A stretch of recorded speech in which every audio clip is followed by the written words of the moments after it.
एक दफ़े एक आज़गर है, एक नन्हा खरगोश था जिसका नाम विस्कर्स था। विस्कर्स को नए इलाके देखना बहुत पसंद था।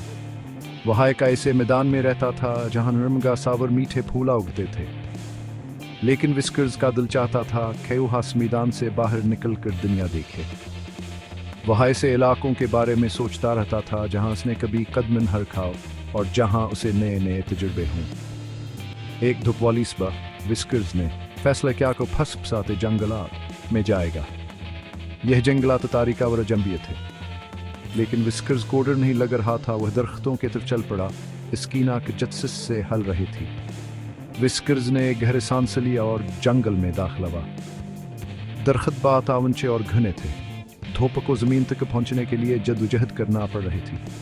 विस्कर्स दरख्तों की जड़ों पर छलांग लगाता और गिरी हुई शाखों के गिर्द घूमता रहा। वो फंस-फसाते जंगलात के राजों से पर्दा उठाने का अज़्म कर चुका था।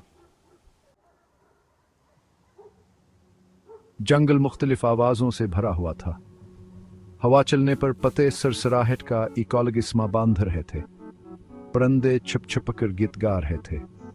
विस्कर्स की मुलाकात गलहरियों के एक खानदान से हुई जो गरियां जमा कर रहे थे। वो चहचहा रहे थे और अपनी झाड़ीदार दुमों को हिलाते हुए इधर उधर भाग रहे थे। जंगल में मजीद आगे बढ़ने पर विस्कर्स का सामना एक चिड़चिड़े बिज्जू से हुआ। बिज्जू शोर शराबे पर बड़बड़ा रहा था। विस्कर्स ने नहायत खुश अखलाकी से अपना तारुफ करवाया। बिज्जू विस्कर्स की मेहरबानी पर हैरान हुआ और उसे एक खुले मैदान की तरफ जाने का इशारा किया। विस्कर्स छिलता को दुता मैदान की तरफ चल पड़ा। मैदान के एन बीच में एक बहुत बड़ा बलूत का दरख्त था। इसकी शाखें लंबी गुठेली आंगलियों की तरह आसमान की तरफ आठी हुई थीं।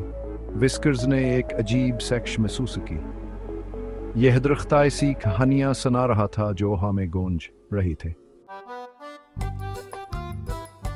विस्कर्स ने देखा कि बलवत के दरख्त के नीचे एक छोटा सा दरवाजा बना हुआ है। उसने आस्था से दस्तक दी। इसे अपनी आंखों पर यकीन नहीं आया कि दरवाजा खुल गया। अंदर एक अक्लमंद उल्लू एक शाख पर बैठा था। उसकी आंखें पुरानी यादों से चमक रही थी। खुशामदीद नन्हे मेहमान, उल्लू ने नरम आवाज में कहा। मेरा नाम ओलिवर है। आपको मेरी इस हकीर जगह पर क्या लाया है? विस्कर्स ने नए नए इलाके देखने की अपनी ख्वाहिश के बारे में बताया। इसने ओलिवर को बताया कि वो जंगल के राजों से पर्दा उठाना चाहता है। ओलिवर ने गौर से इसकी बात सुनी। जब विस्कर्स ने अपनी बात खत्म की तो उल्लू मुस्कुराया। मेरे पास एक ऐसी चीज है जो आपकी मदद कर सकती है, इसने कहा और मेज पर एक नक्शा फैला दिया। ये नक्शा मेरे प्यारे बच्चे कोई आम नक्शा नहीं है। ये फंस-फसाते जंगलात के पोशीदा खजानों के बारे में बताता है। विस्कर्स ने ओलिवर का शुक्रिया अदा किया और अपने सफर पर रवाना हो गया। जादुई नक्शे ने इसे एक नाकाबिल यकीन मुहिम-जुई पर ले जाया। वह घूमती फिरती पगडंडियों पर चलता रहा और बलखा तींदियों को पार करता रहा। इसे चमकते हुए आबशार और जंगली फूलों के मैदान मिले। रास्ते में विस्कर्स ने नए दोस्त बनाए। इसकी मुलाकात फिना मीलों मड़े से हुई जो पहेलियां बूझना पसंद करता था। इसने डेजी नामी हिरन से दोस्ती की जिसने इसे जंगल में रास्ते तलाश करना सिखाया। उन्होंने मिलजुल कर मुश्किलात का सामना किया और फतूहात का जश्न मनाया। जैसे हिस्र जरूब होने लगा, विस्कर्स को एहसास हुआ कहा घर वापस जाने का वक्त हो गया है। उसे फंसाते जंगलात के पोशीदा खजाने मिल चुके थे। लेकिन इससे भी अहम बात यह थी कि इसे दोस्ती की असल कदर का अंदाजा हुआ था। विस्कर्स खुशी से भरे दिल के साथ वापस मैदान में पहुंचा।